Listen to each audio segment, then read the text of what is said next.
ओम नमः सिद्धेभ्यः। नमो अरिहन्ताणं नमो सिद्धाणं नमो आयर्याणं नमो वज्रायाणं नमो लोई सविसाणं।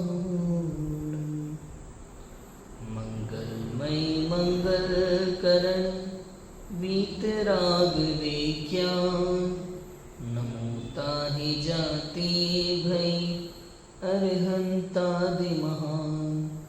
करि मंगल करि हो महा ग्रंथ करण को काज। जाते मिले समाज सब पावे निज पद राज। वस्तु विचारत ध्यावते मन पावे विश्राम। रस स्वादत सुख उपजे अनुभव या को नाम। मोक्ष मार्ग प्रकाशक में परिशिष्ट 3 कविवर पंडित बनारसीदास जी द्वारा विरचित परमार्थ वचनिका का हम स्वाध्याय कर रहे हैं। Page number 352। कल तक हमने व्यवहार की बात की थी कि कौन से जीव गुण स्थानवर्ती जीव का किस प्रकार का व्यवहार होता है। तो 3 प्रकार के व्यवहार की बात थी, अशुद्ध व्यवहार, शुद्धाशुद्ध व्यवहार और शुद्ध व्यवहार। और सिद्ध भगवान कैसे हैं कि व्यवहारातीत हैं, सिद्धों के व्यवहार नहीं होता। बहुत सिंपल हमने समझा था कल कि जितना तामझाम बढ़ेगा उतना ज़्यादा व्यवहार आपका खराब है, और जितना आपका तामझाम कम होगा उतना व्यवहार आपका अच्छा होगा। व्यवहार अच्छा कब होगा? समस्त संसार को ऐसा लगता है अमोल जी कि जितने ज़्यादा लोगों से आपकी दोस्ती होगी, रिश्तेदारी होगी, है ना, जितने ज़्यादा लोग आपको जानते होंगे, सम्मान देते होंगे, उतना आपका व्यवहार अच्छा। ऐसा मानते हैं ना लोग। वास्तव में ऐसा नहीं है। जितने ज़्यादा लोगों से आपका राग कम होगा, द्वेष कम होगा, जितनी ज़्यादा वस्तुओं से आपका राग द्वेष कम होगा, जितना आपके व्यवहार में, जीवन में तामझाम कम होगा, उतना आपका व्यवहार उत्कृष्ट माना जाएगा। सबसे अच्छे व्यवहारी माने जाते हैं अरिहंत और सिद्ध भगवान। समस्त देवता जिनके चरणों में झुकते हैं, 3 लोग जिनको नमन करते हैं, लेकिन वो किसी को आंख उठा कर तक नहीं देखते, फिर भी वो सबसे अच्छे व्यवहारी हैं। आप सोचो संसार क्या कहेगा अमूल जी। मान लो आपके घर पे कोई आया और आपकी प्रशंसा कर रहा है, आपसे बात करना चाहता है ना, बहुत आपसे व्यवहार निभाना चाहता है, और आप जवाब तक नहीं दो, आप रिपीट आंसर नहीं दो। बताओ कैसा लगेगा? लोग क्या कहेंगे? वो तो बेकार आदमी, बोलते तक नहीं है, बेकार व्यवहार है उसका। यहाँ क्या कह रहे हो? तो मुनिराजों का व्यवहार उत्कृष्ट व्यवहार कहा जाता है। चक्रवर्ती भी जिनके चरणों में नमन करता है और वे उसको न देखकर अपने स्वरूप को निहारते हैं, उनका व्यवहार उत्कृष्ट व्यवहार कहा जाता है। कौन सा व्यवहार अच्छा? सोचो। जो पर की ओर देखता है, संसार की ओर देखता है, उसका व्यवहार खराब व्यवहार। जो पर वस्तु के लिए कार्य करता है उसका व्यवहार अशुद्ध व्यवहार। और जो अपने स्वरूप को निहारता है, अपने में मग्न रहता है, समस्त संसार से राग द्वेष छोड़ देता है, समस्त संसार की प्रवृत्तियों से मुख मोड़ लेता है, उसका व्यवहार शुद्ध व्यवहार। शुद्ध व्यवहार, शुद्धाशुद्ध व्यवहार। समझ में आया? कौन सा व्यवहार अच्छा? जैन दर्शन की दृष्टि से देखो अमोल जी, एक व्यक्ति ऐसा जिसके विवाह में हजारों लोग शामिल हो रहे हैं, उसका व्यवहार अच्छा, या एक व्यक्ति ऐसा जिसके विवाह में 10-15 लोग खास रिश्तेदार शामिल हो रहे हैं? बताओ किसका व्यवहार अच्छा? 10-15 लोग शामिल होते हैं उसका व्यवहार अच्छा है।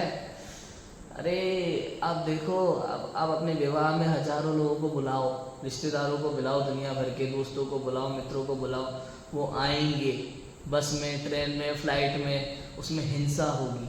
वो आपके लिए गिफ्ट लेकर के आएंगे, उसमें जो पैसा खर्च होगा, उसमें जो हिंसा हुई, वो ये सारा पाप किसको रहेगा? आपके निमित्त से आ रहे हैं ना, आपके निमित्त, आप नहीं बुलाते तो नहीं आते, तो सारा पाप आपको लग रहा है। ये जो जितनी भी सजावट आप करोगे, डीजे बुलाओगे, घोड़ी बुलाओगे, नाच गाना करोगे, और खाना बनाओगे, 10 तरह के पकवान, 50 तरह के पकवान बनाओगे, इसमें जितनी हिंसा होती है उसका पाप किसको लगा? आपको लगा। तो कितनी बेकार व्यवहार है ये व्यवहार अच्छा नहीं है, समझ में आया? प्रशंसा के योग्य नहीं है ये व्यवहार। तो कौन सा?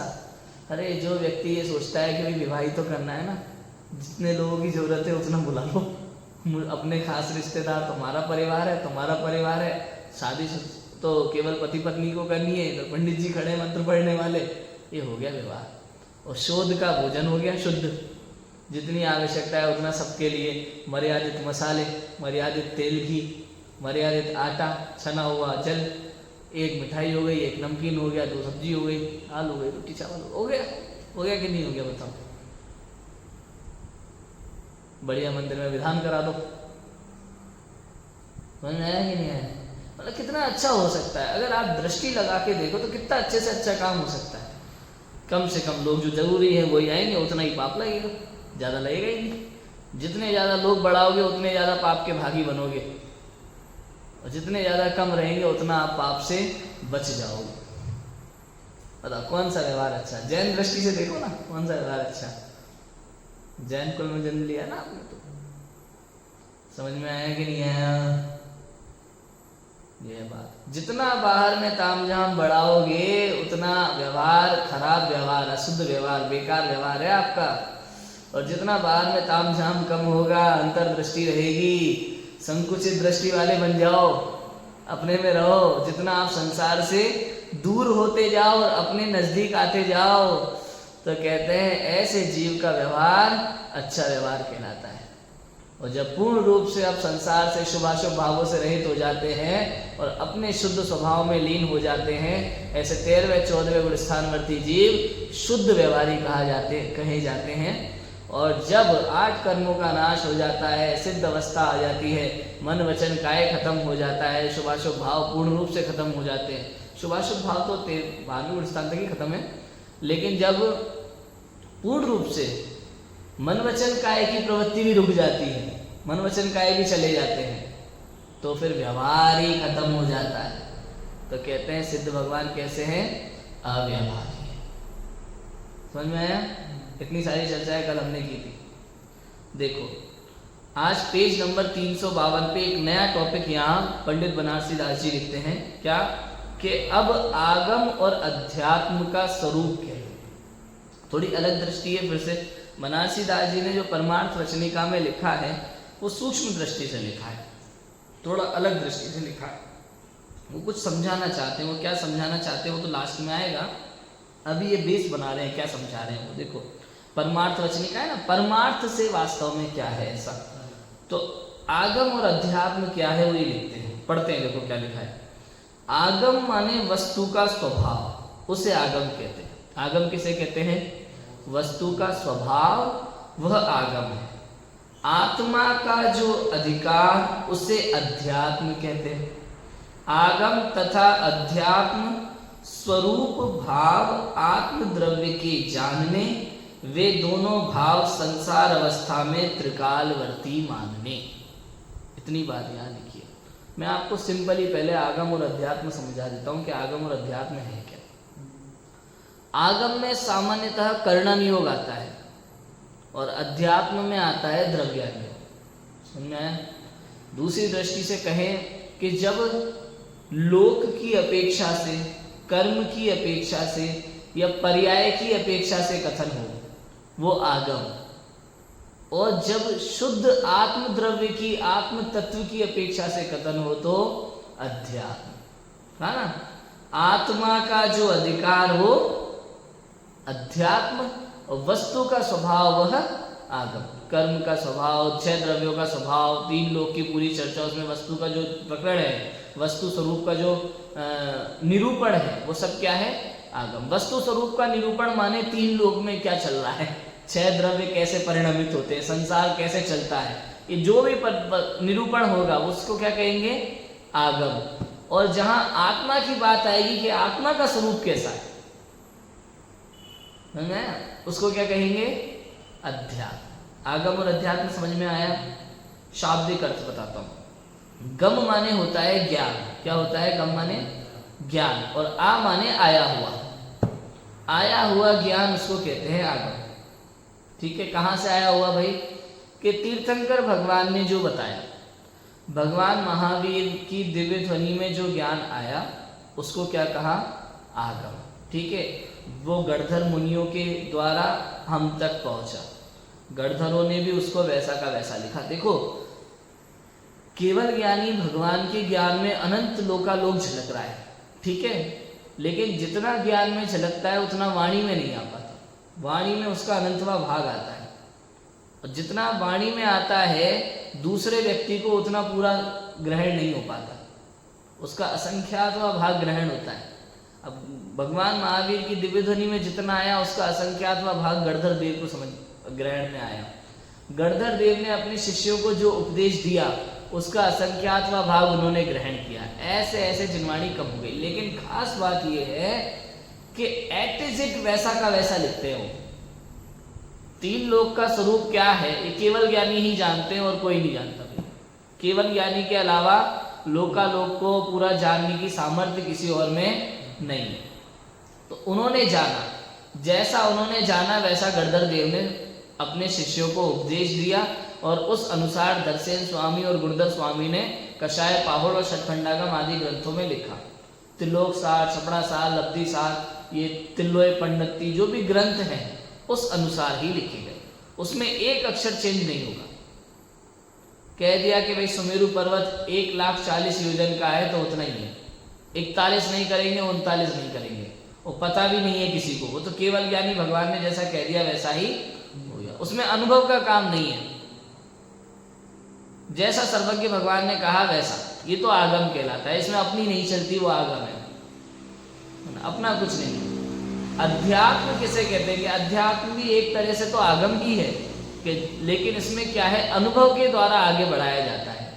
आगम में अनुभव का कोई काम नहीं है, लेकिन अध्यात्म अनुभव के द्वारा आगे बढ़ाते हैं। अध्यात्म का ऐसा होता है कि जैसे सर्वज्ञ भगवान ने आत्मा का जो स्वरूप बताया, तो गणधर मुनिराज ने वैसा ही आत्मा का अनुभव किया और अपने शिष्यों को बताया। उन्होंने भी वैसा ही आत्मा का अनुभव किया, और अब जैसा उन्होंने बताया वैसा ही है, लेकिन अनुभव करते हुए कि हाँ ऐसा ही है, और फिर आगे बढ़ाया। एक तो ये हुआ कि भाई कोई जानकारी मैंने आपको अमेरिका के बारे में बताई कि भाई अमेरिका में फलानी चीज ऐसी होती है, मैंने आपको बताई, आपने दूसरे को बताई, दूसरे ने तीसरे को बताई। ये तो हुआ आया हुआ ज्ञान बिना अनुभव का। हम तो कभी अमेरिका गए नहीं, फलाने व्यक्ति से सुन लिया और आगे बढ़ा दिया। एक होता है भाई सुन, यहाँ का हलवा बहुत शानदार है भाई, मूंग की दाल का, अपने भोजनशाला का, ये जो महाराज हलवा बनाते हैं बहुत शानदार बनाते हैं। अच्छा मैं कैसे मान लूं? आजा खिलवाते तू भी खा के देख, बनना है कि नहीं? ये तो कोई बड़ी चीज नहीं है। खुद के भी खा के देखा, हाँ यार ये सही है, उसने तीसरे को बताया, तीसरे ने चौथे को। आपने देखा होगा मार्केट में दुकान कैसे फेमस होती है खाने खिलाने पिलाने वालों की, है ना? एक दूसरे को बताता है, दूसरा तीसरे को, तीसरा चौथे को। वहां की कचौड़ी की बात ही अलग है भाई, कोटा की कचौड़ी है कि नहीं, कैसे फेमस हो जाती है। तो ये तो कहने का अर्थ ये है कि जिसको अनुभव नहीं किया जा सकता, बिना अनुभव के केवल ज्ञानी भगवान की श्रद्धा के माध्यम से ही आगे बढ़ाया जाए, वो तो आगम है। और वही तीर्थंकर भगवान ने जो बताया, मुनिराजों ने जो बताया, उसी को अपने अनुभव के द्वारा प्रमाण करके फिर आगे बढ़ाना कि भाई भगवान ने ऐसा आत्मा का स्वरूप बताया है और मैंने भी ऐसा ही अनुभव किया है, तू भी ऐसा ही अनुभव कर। इसका नाम क्या है? अध्यात्म। ये आगम और अध्यात्म, सिंपल भाषा ये है। अब देखो शास्त्र यहाँ क्या लिखते मनासी दास जी, वस्तु का जो स्वभाव उसे आगम कहते हैं। क्या कहते हैं? आगम, वस्तु का स्वभाव। जैसे बताया ना कि मान लो शक्कर है भाई, सब शक्कर, शक्कर का स्वभाव मीठा है, तो मीठा शक्कर का स्वभाव है, तो आपके लिए मीठी है कि मेरे लिए मीठी है शक्कर, बताओ। मेरे लिए अच्छा, आपके लिए मीठी और मेरे लिए, आपके लिए मुसलमानों के लिए, क्रिश्चियन के लिए। तो कहने का अर्थ है वस्तु का स्वभाव तो ऐसा ही है। ऐसे ही धर्म का स्वरूप क्या है? आत्मा का धर्म है जानना देखना, तो मेरे लिए भी वही है और आपके लिए भी वही है और मुसलमानों के लिए भी वही है और क्रिश्चियन के लिए भी वही है। इसमें कोई बदलाव नहीं होता, बदलाव नहीं होता। समाज ने धर्म की परिभाषा ही गलत कर रखी है। क्या है, समाज को लगता है पूजा प्रक्षाल अभिषेक स्वाध्याय इसका नाम धर्म है, जबकि इसका नाम धर्म है ही नहीं। आचार्य तो कहते हैं वस्तु स्वभावो धम्मो, वस्तु का स्वभाव धर्म है। बोलो, पूजा पाठ धर्म थोड़ी ना है, आरती धर्म थोड़ी ना है, ध्यान करना धर्म नहीं है, तो क्या है, वस्तु का स्वभाव धर्म है। जैसे शक्कर मीठी है, मेरे लिए मीठी है, आपके लिए मीठी है, हिंदू के लिए, मुस्लिम के लिए, सिख के लिए, ईसाई के लिए, सबके लिए मीठी है। क्यों? क्योंकि शक्कर का स्वभाव मीठा है, उसका धर्म है। यदि शक्कर में से मिठास खत्म हो जाए तो शक्कर का अस्तित्व ही नहीं बचेगा। ऐसे ही मैं कौन हूं कि आत्मा, आत्मा का स्वभाव क्या है कि जानना देखना। तो भाई साहब, चाहे मैं हूं, चाहे आप हो, चाहे हिंदू मुस्लिम सिख ईसाई, कोई भी जाति कोई भी धर्म हो, आत्मा का काम तो जानना देखना है, करना धरना हरना नहीं है। जो अपने इस स्वरूप को जानता है, मानता है, अनुभव करता है, वही सच्चा धर्मात्मा है। समझ में आया? इसका नाम धर्म है, ये धर्म है। अब समझ में आया धर्म क्या है? वस्तु का स्वभाव उसे आगम कहते हैं। जो वस्तु स्वरूप को बताता है वो आगम है, कि वस्तु स्वरूप कैसा है। भाई ये जीव है, ये पुद्गल है, ये धर्म अधर्म आकाश और काल, ये 6 द्रव्य है और इस प्रकार से समस्त संसार संचालित होता है। ये 6 द्रव्य भिन्न भिन्न अपनी अपनी सत्ता वाले हैं। एक एक द्रव्य में अनंत अनंत गुण हैं, अनंत अनंत पर्याय हैं, अपनी अपनी सत्ता वाले। जो अपन ने पढ़ा था ना पहला पैराग्राफ, एक जीव द्रव्य उसके, ये वस्तु का स्वभाव है, ये आगम है, ये आगम है। और आत्मा का जो अधिकार, आत्मा का अधिकार क्या है कि जानना देखना, ये मेरा अधिकार है, इतना ही है, इससे ज्यादा है। मेरे अधिकार क्षेत्र में क्या है बताओ, विचार करो। आत्मा के अधिकार क्षेत्र में क्या है? जैसे होते हैं ना अध्यक्ष होते हैं, मुख्यमंत्री के अधिकार क्षेत्र में जो जो काम होंगे वही तो करेगा मुख्यमंत्री। प्रधानमंत्री वाले काम तो करेगा नहीं, जिसके अधिकार में जो कार्य है वही करेगा। ऐसे ही आत्मा के अधिकार क्षेत्र में क्या है कि भाई साहब, आत्मा के अधिकार क्षेत्र में जानना देखना और कुछ नहीं है। बोलो, पूजा पाठ के आत्मा का अधिकार क्षेत्र नहीं है। तो संयोग जीव और शरीर का संयोग होता है ना, तो जैसे औदिक भाव होते हैं, सहज रूप से शुभाशुभ भाव होते हैं और सामने क्रियाएं होती है। आत्मा का काम तो जानना देखना है। यदि आत्मा का काम पूजा पाठ होता तो निगोदिया के भी होता और सिद्धों के भी होता, लेकिन ऐसा तो है ही।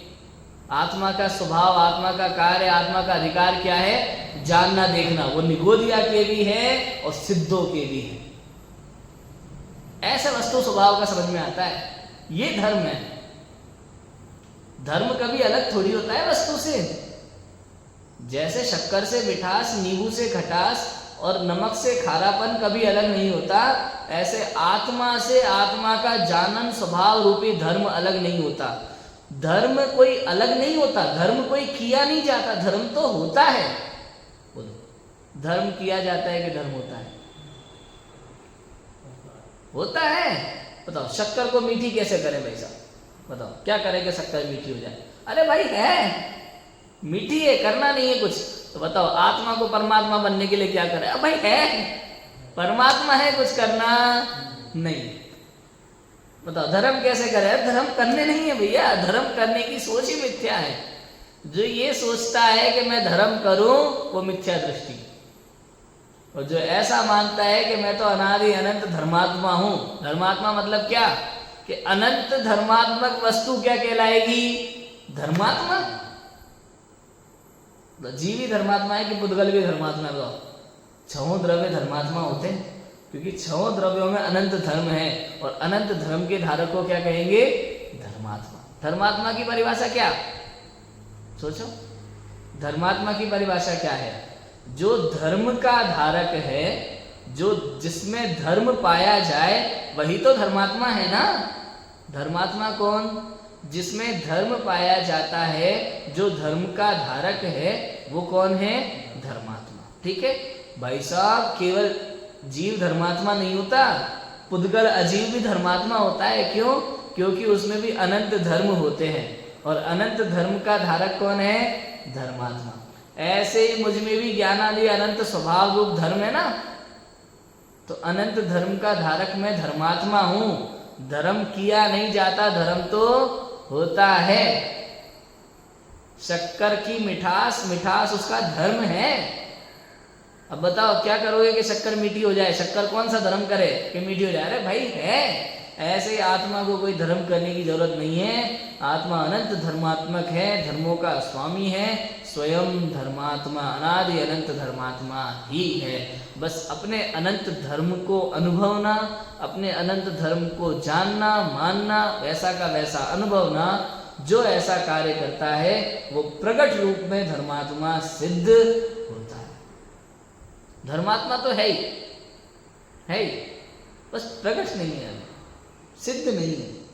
सिद्ध होने के लिए क्या करेगा? उसका अनुभव करना पड़ेगा, बस, और कुछ नहीं। बोलो। ज्ञान तो होता ही है जीवों को, लेकिन परीक्षा देते हैं तब माना जाता है ना, कोई सर्टिफिकेट तभी मिलता है ना। ऐसे आप अनंत धर्मात्मक हो, भगवान हो, अनादि अनंत परमात्मा ही हो, लेकिन आपको परीक्षा तो देनी पड़ेगी भैया। परीक्षा क्या है? तप। जैसे सोना होता है ना, सोना, मिट्टी और सोना जब खदान से साथ निकलते हैं ना, तो बताओ सोना मिट्टी है कि मिट्टी सोना है? भाई सोना सोना है, मिट्टी मिट्टी। अच्छा, आपको पता है कि ये सोना है? सोना जब खदान से निकलता है मिट्टी के साथ, मालूम होता है ना सोना है, फिर उसको तपाते क्यों हैं? तपाते क्यों हैं? इसलिए तपाते हैं क्योंकि मिट्टी साथ में है, और हमें पता है कि जब तक हम तपाएंगे नहीं ये मिट्टी अलग नहीं होगी, और जब मिट्टी अलग होगी तभी पूर्ण शुद्ध सोना प्रकट होगा। सोना तो शुद्ध ही है, सोने में मिट्टी 1% नहीं है, सोने में मिट्टी 1% नहीं है, लेकिन तपाना पड़ेगा। शुद्ध है तभी शुद्ध निकलेगा, अशुद्धता तो उसमें है ही नहीं, लेकिन तपाना पड़ता है। ऐसे ही आत्मा तो परमात्मा ही है, लेकिन थोड़ी सी धूल चिपकी हुई है कर्मों की। बस आत्म ध्यान रूपी तप की आवश्यकता है। सारी कर्म रूपी धूल झड़ जाएगी और शुद्ध आत्म प्रकट हो जाएगा, सिद्ध अवस्था में विराजमान हो जाएगा। बोलो। छोटा बच्चा होता है ना, खेलता कूदता माँ के पास पहुंचता है, छोटा सा बच्चा, पूरे मोहल्ले वाले देखते हैं वो नदी नाले में लोट लोट के आ रहा होता है, मिट्टी में लोट लोट के आ रहा है। सारे बच्चे छी गंदा बच्चा गंदा बच्चा गंदा बच्चा कहते हैं सब लोग उसको। लेकिन आप माँ को देखो, माँ जब अपने बच्चे को मिट्टी में लोट पोट होता हुआ देखते हुए आती है, तब माँ कुछ नहीं, अपने उसको बैठती, बहुत राजा प्यारा बेटा, राजा बेटा, मेरा राजा बेटा, मेरा प्यारा बेटा, ऐसा कहती है। बताओ, वो गंदा है, मिट्टी में लौट के आया है, लेकिन माँ क्या कहती है? सब लोग गंदा गंदा कह रहे हैं, माँ कहती है नहीं, मेरा राजा बेटा, मेरा प्यारा बेटा। क्यों? ऐसा क्यों हुआ? क्योंकि माँ को पता है ये मिट्टी ऊपर से लग गई है, अगर एक मग्गा पानी डालूंगी और समझ में आया कि नहीं आया? ऐसे ही ये कर्म की धूल ऊपर से चिपक रही है और कुछ नहीं है, मैं तो शुद्ध ही हूं। ऐसी श्रद्धा चाहिए अंदर, ऐसा अनुभव चाहिए। इतने आनंद की बात है, बताओ। ये वस्तु का स्वभाव है आगम, और आत्मा का अधिकार उसे अध्यात्म के लिए। आगम तथा अध्यात्म स्वरूप भाव आत्म द्रव्य के जानने। किसके जानने?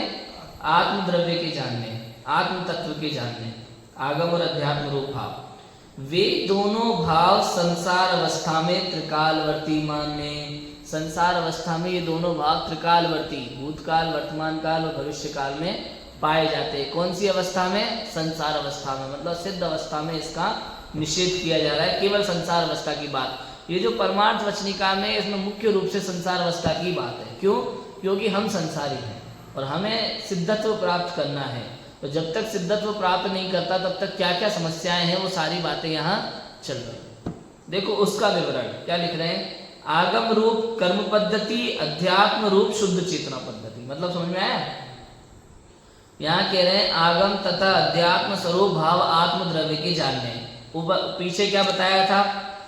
पीछे बताया था देखो, एक जीव द्रव्य अनंत अनंत पुद्गल द्रव्य से संयुक्त मानना। मतलब जीव और पुद्गल दोनों संयुक्त है संसार अवस्था में, है ना। संसार अवस्था जीव की बात चल रही है, जीव पुद्गल संयुक्त है। पुद्गल में क्या आता है? कर्म। पुद्गल में क्या आएगा? जीव के साथ संयुक्त कर्म, या तो भाव कर्म होगा, द्रव्य कर्म होगा और नौ कर्म होगा। ये शरीर क्या है? नौ कर्म है। ज्ञान वर्णादि क्या है? द्रव्य कर्म है। और मोहादि क्या है? भाव कर्म ना। तो ये कर्म है, तो इसलिए लिखा वहां ये आगम तथा अध्यात्म स्वरूप भाव आत्म द्रव्य के जानने। मतलब यहाँ आगम से मतलब है कर्म की अपेक्षा से, कर्म आत्मा के साथ संयुक्त है संसार अवस्था में। और अध्यात्म स्वरूप माने आत्मा के भाव, ठीक है, आत्मा के भाव और कर्म के भाव। जहां आत्मा की दृष्टि से चर्चा चले वो अध्यात्म, और कर्म की अपेक्षा से जब बात चले जीव की तो आगम, ठीक है ना। देखो नीचे उसका विवरण क्या लिखा विवरण में, आगम रूप कर्म पद्धति, अध्यात्म रूप शुद्ध चेतना पद्धति। नहीं आई बात समझ में? आगम रूप क्या? कर्म पद्धति। मतलब इस जीव के जीवन में जो भी कुछ, एक जीव पकड़ लो, कोई भी पप्पू पकड़ लो, कोई पप्पू नाम का व्यक्ति है, उसके जीवन में कर्म की अपेक्षा से जो वर्णन होता है, मतलब जैसे उसके वर्तमान में क्या उदय चल रहा है, कौन से कर्म करके कौन सी गति में जा रहा है, यहाँ ऐसे वहां ऐसे जो कुछ भी चल रहा है, तो आगम में जो वर्णन आता है वो कर्म के अनुसार आता है कि जीव ये कर्म करता है तो इस गति में जाता है, ये काम करने से उसको ये होता है। ये जो भी वर्णन है वो क्या है? आगम के अंदर। और अध्यात्म रूप शुद्ध चेतना पद्धति, जैसे समय सारची नियम सारची में जो वर्णन आता है आत्मा का, शुद्ध चेतना पद्धति, ये तो अनादि अनंत शुद्ध चैतन्य परमात्मा है। अरस अरूपम गंधम अवत्तम चेतना गुण मसद्दम जान लिंग गहणम, ये जो गाथा है, यहाँ जो वर्णन है शुद्ध चेतना पद्धति का वर्णन। समझ में? फिर देखो आगे क्या उसका विवरण, इसका विवरण करते हैं कि आगम रूप कर्म पद्धति, अध्यात्म रूप शुद्ध चेतना पद्धति। इसका क्या विवरण लिखा कि कर्म पद्धति पौद्गलिक द्रव्य रूप अथवा भाव रूप। द्रव्य रूप पुद्गल परिणाम, भाव रूप पुद्गलाकार आत्मा की अशुद्ध परिणति रूप परिणाम, उन दोनों परिणामों को आगम रूप स्थापित किया। अब शुद्ध चेतना पद्धति शुद्धात्म परिणाम, वह भी द्रव्य रूप अथवा भाव रूप। द्रव्य रूप तो जीवत्व परिणाम, भाव रूप ज्ञान दर्शन सुख वीर्य आदि अनंत गुण परिणाम, वे दोनों परिणाम अध्यात्म रूप जानना। आगम अध्यात्म दोनों पद्धतियों में अनंतता मानी। क्या लिखा देखो, इसको समझते हैं थोड़ा सा। कर्म मैंने बताया कितने प्रकार के होते हैं? 3 प्रकार के। कौन कौन से? 9 कर्म, द्रव्य कर्म और भाव कर्म। 9 कर्म माने शरीर और शरीर संबंधी समस्त बाह्य पदार्थ, ये 9 कर्म है। मतलब आपको जो भी अनुकूल और प्रतिकूल सामग्री मिलती है वो सब 9 कर्म है। आपके मकान, दुकान, स्त्री, पुत्र, भाई बहन, ये सब किस में आते हैं? 9 कर्म में आते हैं, ठीक है। शरीर और शरीर के सब रिश्तेदार और शरीर संबंधी दुकान मकान, ये सब शरीर है। शरीर है तो आपका है, नहीं तो कुछ नहीं, ठीक है ना। ये सब शरीर के रिश्तेदार हैं। माता पिता का रिश्ता किससे? मुझसे या शरीर से? शरीर से भाई साहब। अगर शरीर नहीं होगा तो पहचानेंगे नहीं। समझ में आया कि नहीं आया? लोग कहते हैं ना, लड़के लड़की कहते हैं कि हम आत्मा से प्यार है, कुछ कहते हैं ना शरीर से नहीं आत्मा से प्यार है। भाई शरीर से ही होता है, आत्मा से किसी को प्यार होता ही नहीं है। बताओ, माँ का प्यार शरीर का प्यार है कि आत्मा का प्यार है? शरीर का प्यार है, आत्मा का प्यार होता ही नहीं भाई। शरीर नहीं रहेगा और कोई आत्मा आ जाए सामने तो भागते फिरेंगे, ताबीज बनवाते फिरेंगे। समझ में आया कि नहीं आया? ये सब पैकोबाजी होती है लोगों की कि आत्मा का प्यार शरीर का नहीं, आत्मा से प्यार। आत्मा से प्यार थोड़ी होता है, समझ में आया कि नहीं? आत्मा का तो अनुभव होता है। देखो, कर्म पद्धति पौद्गलिक रूप होती है। कर्म कैसे? पुद्गल स्वरूप है। तो अब उसमें 9 कर्म, द्रव्य कर्म और भाव कर्म। ये सब द्रव्य कर्म में ज्ञानावरण, दर्शनावरण, मोहनी, अंतराय, वेदनीय, आयु, नाम, गोत्री 8 कर्म होते हैं। इनकी प्रकृतियां हैं जो 148, वो सब द्रव्य कर्म कहलाएंगे ना। भाव कर्म कौन से कहलाएंगे? मोह, राग, द्वेष, क्रोध आदि विकारी परिणाम जो आत्मा में उत्पन्न होते हैं वो सब भाव कर्म कहलाते हैं। ठीक है, अब देखो, चूंकि भाव कर्मी मोहादिक भी पुद्गल के निमित्त से उत्पन्न होते हैं, पर के निमित्त से उत्पन्न होते हैं, इसलिए उनको भी भाव कर्म को भी पुद्गलिक ही कहा जाता है। इसमें दोनों होते हैं, जीव के परिणाम भी हैं और पुद्गल के परिणाम भी, अलग अलग होता है। देखो, कर्म पद्धति पौद्गलिक द्रव्य रूप अथवा भाव रूप। द्रव्य रूप में क्या आएगा? ज्ञानावर्णादि कर्म और नौ कर्म, और भाव रूप में आएगा मोहादि विकारी भाव। ठीक है, वो भाव कर्म में भाव रूप। द्रव्य रूप पुद्गल परिणाम, भाव रूप पुद्गलाकार आत्मा की अशुद्ध परिणति रूप परिणाम। क्या कहा? द्रव्य रूप तो पुद्गल परिणाम, पुद्गल परिणाम माने नौ कर्म और ज्ञानावर्णादि 8 कर्म, ये बिल्कुल पुद्गल है, इसलिए द्रव्य रूप तो पुद्गल परिणाम, ये द्रव्य कर्म हो गया ना। भाव रूप पुद्गल आकार, पुद्गल जैसा आकार है इनका, मतलब अब हमारे ये समझ के बाहर है केवल ज्ञान कर्म में पुद्गल जैसा आकार क्या, लेकिन पर द्रव्य पुद्गल के निमित्त से उत्पन्न होता है, पुद्गल को ही जानता है। अच्छा, क्रोध किस पे आता है? आत्मा पे आता है कि पुद्गल पे आता है, शरीर पे आता है? बताओ। पुद्गल का ही सारा का खेल है, पुद्गल के, और पुद्गल के निमित्त से कभी किसी आत्मा से के निमित्त से क्रोध आता ही नहीं है, पुद्गल के निमित्त से होता है, पुद्गल पे ही होता है, इसलिए पुद्गल आकार कहा जाता है। ठीक है, पुद्गल आकार आत्मा की, किसकी? आत्मा की अशुद्ध परिणति रूप परिणाम। ये आत्मा की अशुद्ध परिणति माने क्रोध, मान, माया, लोभ, राग, द्वेष, मोह, है ना, ये सब क्या है? आत्मा की, आत्मा में उत्पन्न होने वाले भाव है, लेकिन आत्मा के भाव नहीं, तो ये पुद्गल के भाव कहलाते हैं, है ना। भाव रूप पुद्गलाकार आत्मा की अशुद्ध परिणति परिणाम, ये सब किस में चले गए? आगम में। ठीक है, आगम कर्म पद्धति में उन दोनों परिणामों को आगम रूप स्थापित किया। ठीक है ना, द्रव्य और भाव। द्रव्य कर्म मैंने पुद्गल पौद्गलिक द्रव्य कर्म, और पुद्गलाकार आत्मा की अशुद्ध परिणति, इसको क्या कहा? भाव रूप, है ना। तो ये सब किस में चले गए? आगम रूप में इनको स्थापित किया। अब शुद्ध चेतना पद्धति, शुद्ध चेतना पद्धति, शुद्धात्म परिणाम। पद्धति माने एक क्रिया समझ सकते हो, क्रिया मतलब परिणति होती है ना, परिणति वैसा। शुद्ध चेतना पद्धति, पद्धति का मतलब क्रिया भी ले सकते हैं, पद्धति का मतलब आप उसका स्वभाव भी ले सकते हैं, है ना। कहते हैं इसकी तो पद्धति ऐसी है, वहाँ की पद्धति ऐसी है, वहाँ के रूल्स नियम ले सकते हैं, है ना। वो एक उसका जो क्रिया होती है, उसमें जो परिणमन होता है, वो सब पद्धति में लिया जा सकता है। ठीक है ना, कर्म पद्धति कर्मों का परिणमन, और शुद्ध चेतना पद्धति माने शुद्ध चेतना का परिणमन, ये ऐसा। अब शुद्ध चेतना पद्धति माने शुद्धात्म परिणाम। शुद्धात्म परिणाम, शुद्धात्मा मतलब समझे, यहाँ मोह राग द्वेष की बात नहीं करे चलेगी, यहाँ पे केवल आत्मा की बात चलेगी, शुद्धता की बात चलेगी। मोह राग द्वेष क्या है? मिलावट का वाला मामला है, विकारी भाव है, विभाव भाव है, उनकी बात नहीं कर रहे। शुद्ध की बात कर रहे हैं, जिसमें मोह राग द्वेष ना हो, या मोह राग द्वेष को जहां हमने गौण कर दिया है, ऐसे शुद्ध चेतना पद्धति की बात कर रहे हैं। शुद्धात्म परिणाम वह भी द्रव्य रूप और भाव रूप दो प्रकार का होता है। हमने आगम को भी द्रव्य भाव देखा, यहाँ भी द्रव्य और भाव दो रूप से। द्रव्य में क्या है? द्रव्य रूप तो जीवत्व परिणाम, जीव द्रव्य, अनंत गुणात्मक जो जीव द्रव्य है, वो तो किस में लिया? द्रव्य में, है ना। चेतना शक्ति वाला जीवत्व, जीवत्व शक्ति क्या है? 47 शक्ति है ना, उसमें है जीवत्व से ही आत्मा जीता सदा मरता नहीं, चित शक्ति से चेतन रहे यह जड़ कभी होता नहीं। अध्यात्म पूजांजलि में 47 शक्तियों की ऐसी परिभाषा है, एक एक लाइन की, काव्य में बढ़िया। तो जीता सदा मरता नहीं, ये जीवत्व शक्ति है, चेतना शक्ति है एक तरह से देखा जाए तो क्या लिखा कि द्रव्य रूप तो जीवत्व परिणाम, जीवत्व जीव, जिसमें ज्ञान दर्शन वाला जीव है, मतलब जीवत्व खत्म तो अजीव हो जाएगा, जहां जीवत्व है वो जीव है, ये तो जीव द्रव्य हो गया। ठीक है, भाव रूप क्या है कि ज्ञान दर्शन सुख वीर्य आदि अनंत गुण परिणाम, ये अनंत गुणों का जो परिणाम है, ये सब क्या है? भाव। द्रव्य को लिया जीव, जीव में द्रव्य में लिया पूरा जीव द्रव्य, भाव में लिया उसके अनंत गुण। क्रोधादि विकारी भावों को नहीं लिया, किसको लिया? यहाँ पे गुणों को। क्रोधादि विकारी भाव किस में डाल दिए? आगम के भाव रूप में डाल दिया। आगम पद्धति कर्म पद्धति आगम के भाव रूप में डाल दिए। यहाँ किस में लिया, यहाँ द्रव्य में लिया, जीव द्रव्य को, वस्तु को, और उसके गुणों को ले लिया भाव में। किस में लिया, ये अध्यात्म में, है ना। शुद्ध चेतना पद्धति अध्यात्म, है ना। ये दोनों परिणाम अध्यात्म रूप जानना, बड़ी सिंपल सी बात यहाँ पे कह दी। ये दोनों परिणाम कैसे जानना, कि अध्यात्म रूप जानना।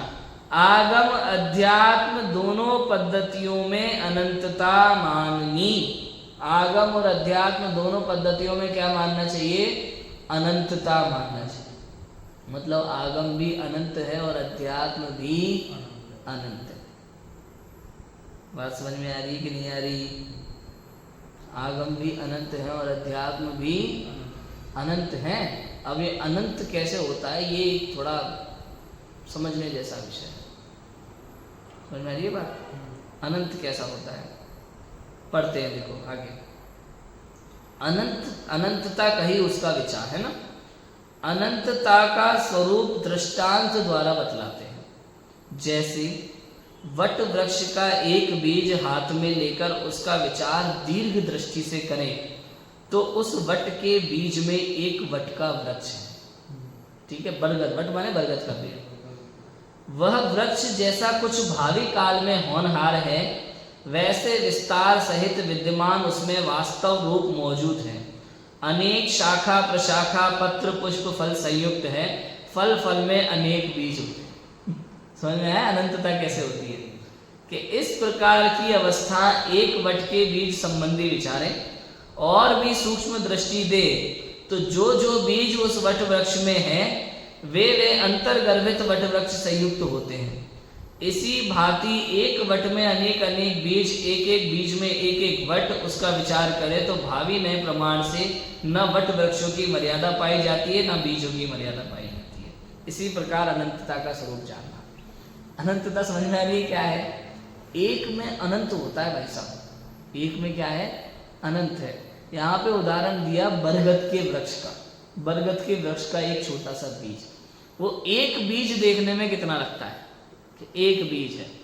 अब उसको बो दें तो, उसको बो दें तो कि भैया उसमें से निकलेगा एक वट वृक्ष। अब एक वट वृक्ष में क्या क्या होगा कि भैया डालियां होंगी, शाखाएं होंगी, उपशाखाएं होंगी, पत्ते, अनंतों पत्ते होंगे, झड़ेंगे दोबारा आएंगे, फिर झड़ेंगे दोबारा आएंगे, अनंतों पत्ते होंगे, ऐसे अनंतों फूल होंगे, वो खूब झड़ेंगे। एक वट वृक्ष कितना अनंत हो जाती है कि नहीं पत्तियां, बताओ, अनंतों पत्तियां अनंतों फूल होके झड़ जाएंगे। अब उसमें से निकलेंगे फल, एक बार खत्म, दूसरी बार खत्म, तीसरी बार, कई फल निकलेंगे।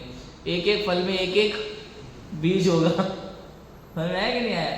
अब कितने सारे बीज हो गए एक बीज में से, अब उन बीजों को बो दिया जाए तो उतने वट वृक्ष, उसके फल, उनके बीज, उनको बो दिया जाए तो उनके बीज, तो बताओ इसका अंत कहाँ आएगा, कि इसका अंत नहीं। इसलिए कहा इस प्रकार की अवस्था एक वट के बीज संबंधी विचार है, एक वट के बीज संबंधी विचार है। और भी सूक्ष्म दृष्टि दें तो जो जो बीज उस वट वृक्ष में, ऊपर तो देखो क्या लिखा कि भावी में, ऐसे देखो होनहार क्या है, विस्तार सहित विद्यमान वास्तव, वास्तव में उस बीज में क्या है कि उस एक बीज में जो आपके हाथ में, उस बीज देखने में बीज लग रहा है लेकिन वास्तव में उसमें क्या है कि अनेक शाखाएं हैं, प्रशाखाएं मतलब उपशाखाएं हैं, पत्तियां हैं, पुष्प हैं, फल है, किसमें, कि जो हाथ में बीज रखा है उसमें। देखने की दृष्टि होना चाहिए। ऐसे ही भाई साहब हम भी ऐसे ही हैं, देखने की दृष्टि चाहिए। मैं जिस अवस्था में हूं ना, इसी में परमात्मा हूं, अभी परमात्मा हूं। प्रकट होना बाकी है, उसको बो देंगे तो पेड़ और फल फूल सब निकलेंगे, जो जो इसमें लिखा है ना, शाखा उपशाखा पत्र पुष्प फल सब निकलेंगे कि नहीं बीज बोने पर। ऐसे ही आत्मा में परमात्मा शक्ति है, बस अनुभव करना है और परमात्मा बन जाना है, ऐसा है। अब ये तो देखो एक बीज की बात, देखो नीचे वाला पैराग्राफ, ये तो एक वट के बीज संबंधी विचार है। और भी सूक्ष्म दृष्टि दें तो क्या है, जो जो बीज उस वट वृक्ष में है वे अंतर्गर्भित वट वृक्ष संयुक्त होते हैं। एक एक बीज में और वट वृक्ष निकलेंगे, एक एक बीज में अनंत वट वृक्ष हो सकते हैं, बताओ। इसी भांति एक वट में अनेक अनेक बीज, एक एक बीज में एक एक वट, उसका विचार करें तो भावी नए प्रमाण से न वट वृक्षों की मर्यादा पाई जाती है, ना ही बीजों की मर्यादा पाई जाती है। मैं कि नहीं आया? इतनी अनंतता, ये अनंतता बता, अनंतता कैसी है संसार में। अब देखो, उस अनंतता के स्वरूप को केवल ज्ञानी पुरुष भी अनंत ही देखते जानते कहते हैं। अनंत का दूसरा अंत है ही नहीं जो ज्ञान में भाषित हो, इसलिए अनंतता अनंत रूप ही प्रतिभाषित होती है। अब ऐसे देखो आप, एक एक जीव के अनंत अनंत भाव होते हैं कि नहीं होते? उस एक भाव के अनंत भाव हो जाते हैं। बताओ, आज मैंने क्रोध किया तो जरूर पूर्व का कोई परिणाम उदय में आया और निमित्त मिल गया तो मुझे क्रोध आ गया। आज के क्रोध का फिर बंद होगा, फिर वो है ना। ऐसी कितनी अनंतता चलती है। जब तक आत्म स्वभाव का अवलंबन नहीं ले, मोक्ष प्राप्त नहीं करे, तब तक ये अनंतता कितनी चलती है बताओ। बोलो, अनंत में से अनंत, परिणाम से परिणाम, परिणाम से परिणाम, बंद से बंद होता है कि नहीं होता बताओ। परिणाम से परिणाम अनंत है और बंद से बंद अनंत है, लेकिन परिणाम परिणाम स्वतंत्र है और बंद बंद भी स्वतंत्र है। बीज से बीज उत्पन्न होता है, बीज बीज स्वतंत्र है, बहुत कुछ है। अनंतता कैसी होती है आप समझो। इसी प्रकार अनंतता का स्वरूप जानना, उस अनंतता के स्वरूप को केवल ज्ञानी पुरुष भी अनंत ही जानते देखते हैं। केवल ज्ञान में कैसा झलकता होगा? केवल ज्ञान में कहीं तो ऐसा होगा कि बरगद के वृक्ष का अंत देख रहा हो? सवाल ही नहीं है भाई साहब, क्योंकि अनंत है तो अनंत ही देखते हैं। ऐसा नहीं है कि कम जानने में आता है। जान केवल ज्ञान मतलब वही है कि सब कुछ जानने में आ गया, सर्वज्ञ है ना। ऐसी कोई चीज नहीं रही जो उनके ज्ञान से बाकी रह गई हो। लेकिन जो अनंत है उसको वो भी कैसा जानते हैं? अनंत स्वरूप ही जानते हैं। क्योंकि अंत हो गया तो वो अनंत नहीं कहलाएगा, तो अनंत को अनंत ही जानते हैं। अनंत का दूसरा अंत है ही नहीं जो ज्ञान में भाषित हो, इसलिए अनंतता अनंत रूप ही प्रतिभाषित होती है। इस प्रकार आगम और अध्यात्म की भी अनंतता जानना। जैसे आगम और अध्यात्म क्या बताया था ऊपर? कर्म पद्धति और शुद्ध चेतना पद्धति। कर्म से कर्म का बंधन, कर्म से कर्म का बंधन, कर्म से कर्म का बंधन, ऐसी अनंतता है। और ऐसे ही शुद्ध चेतना पद्धति में होता है। अनंत गुण की अनंत पर्याय होती है ना, तो उस पर्याय में भी अनंतता होती है, कहीं खत्म नहीं है। क्रोध से क्रोध, मान, अहंकार, इच्छा, कषाय कहते हैं ना, एक कषाय है तो चारों हो जाती है। लोभ पाप का बाप है, किसी चीज को पाने के लिए फिर जीव छल कपट करता है, छल कपट करता है। अगर प्राप्त हो जाए तो अहंकार भी होता है, नहीं हो तो दीनता रूप अहंकार होता है। अहंकार में दीनता भी होती है और प्राप्ति की मान, उसका मान भी होता है, दोनों चीजें होती है। प्राप्त हो जाए तो वो सर पे चढ़ जाता है घमंड कि मुझे मेरे पास इतना है, और नहीं हो तो दीनता रूप भाव, वो भी अहंकार, वो भी मान माना है। छल कपट करता है, अहंकार करता है, उसको प्राप्त करने के लिए क्रोध करता है, कुछ भी करता है। ऐसे कषाय विद्यमान होती है। तो अनंत, एक से दो, दो से तीन, तीन से चार, ऐसे अनंत हो जाते हैं। और एक एक परिणाम के अनंत परिणाम होते हैं। आपको क्या लगता है क्रोध एक ही प्रकार का होता है? कम ज्यादा में क्रोध अनंत प्रकार का होता है। मान कषाय कितने प्रकार की होती है? अनंत प्रकार की होती है। हर अनंत जीवों के अनंत प्रकार के मान हैं। बोलो, कर्म कितने प्रकार के होते हैं? अनंत प्रकार के कर्म है। क्या लिखा था नीचे पीछे? एक एक प्रदेश में अनंत कर्म वर्गणाएं, लिखा क्या नहीं? और एक एक कर्म वर्गणा में अनंत अनंत मुद्गल परमाणु, लिखा ना। कर्म कितने प्रकार के हो गए? कि अनंत प्रकार के हैं। तो इससे उसकी अनंतता जानना चाहिए। में इधर झड़ते हैं उधर बनते हैं। सातों कर्म, आठों कर्म का उदय प्रति समय जीव को चल रहा है, और सातों प्रकार सात आयु को छोड़कर सातों प्रकार के कर्म प्रति समय जीव को बंध रहे। तो उदय में आके झड़ जाते हैं पुराने वाले, नए प्रकार के बंध रहे। जब तक आत्मानुभव नहीं होता तब तक ये अनंतता चलती है। ये तो हो गया आगम की बात। लो, शुद्ध चेतना पद्धति से बात करो अध्यात्म की दृष्टि से, तो कैसी अनंतता होगी? कि अनंत गुण में एक कम होगा कि नहीं होगा बताओ कभी? निगोदिया के या सिद्धों के? कि नहीं, अनंत माने अनंत। निगोदिया से लेके सिद्धों तक अनंत गुण अनंत रहेंगे, कभी कभी उनकी अनंत तो पर्याय रहेंगी। तो सिद्ध अवस्था में भी उन जीवों के अनंतता है। यहाँ तो फिर भी अभी संसार अवस्थित जीव की बात कर रहे हैं। तो शुद्ध चेतना पद्धति की दृष्टि से बात करो, अध्यात्म की दृष्टि से बात करो तो वो भी अनंत है, और आगम पद्धति कर्म पद्धति से बात करो तो वो भी अनंत है। और अनंत से अनंतता अनंतता बढ़ती जाती है। बात समझ में आ रही कि नहीं आ रही? इस प्रकार आगम और अध्यात्म की अनंतता जानना चाहिए। उसमें विशेष इतना कि अध्यात्म का स्वरूप अनंत, आगम का स्वरूप अनंतानंत रूप, यथापना प्रमाण से अध्यात्म एक द्रव्याश्रित, आगम अनंत अनंत पुद्गलाश्रित है। क्या लिखा कि अध्यात्म का स्वरूप अनंत और आगम का स्वरूप अनंतानंत जानना। ये क्यों लिखा है यहाँ पे पता है?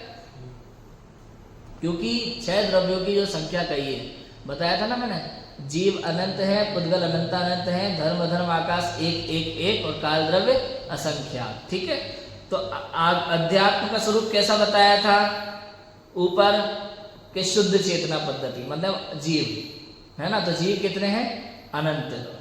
आगम का स्वरूप क्या बताया था?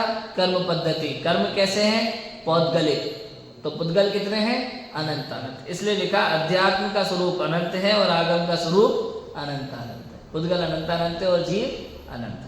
यथापना प्रमाण से अध्यात्म एक द्रव्य आश्रित, अध्यात्म एक जीव द्रव्य के आश्रित है और आगम अनंतानंत पुद्गल द्रव्य आश्रित है, पुद्गलों के आश्रित है ना, क्योंकि आगम में पुद्गल का वर्णन है और अध्यात्म में जीव। आगम में भी जीव का वर्णन होता है लेकिन अनंत पुद्गल सहित जीव का वर्णन है, और अध्यात्म में केवल पुद्गलों से रहित केवल शुद्ध चेतना पद्धति का वर्णन। इसलिए अध्यात्म एक द्रव्याश्रित, आगम अनंत अनंत पुद्गल द्रव्याश्रित। इसलिए अध्यात्म को समझ करके एक द्रव्य का आश्रय लो तो जीव सिद्धत्व को प्राप्त हो, और अगर आगम से जानोगे तो पुद्गल आश्रित रह जाओगे और सिद्धत्व को प्राप्त नहीं कर पाओगे। इन दोनों का स्वरूप सर्वथा प्रकार तो केवल ज्ञान गोचर है, सर्वथा प्रकार पूर्ण रूप से तो दोनों का, आगम और अध्यात्म दोनों को ही केवल ज्ञान गोचर, सर्वज्ञ भगवान के ज्ञान में झलकते हैं।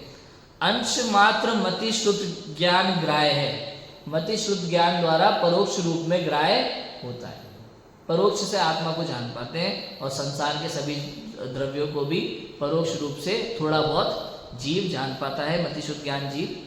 इसलिए सर्वथा प्रकार आगमी अध्यात्म तो केवली और अंश मात्र मति श्रुत ज्ञानी, देश मात्र ज्ञाता, अवधि ज्ञानी, मन पर्याय ज्ञानी, ये तीनों यथावस्थित ज्ञान प्रमाण न्यूनाधिक रूप जान। 5 ज्ञान होते हैं ना, 5 ज्ञानों में भेद कर दिया कि वास्तव में तो सर्वथा रूप से तो पूर्ण रूप से तो केवल ज्ञानी ही अध्यात्म और आगम दोनों को, समस्त संसार को जानते हैं।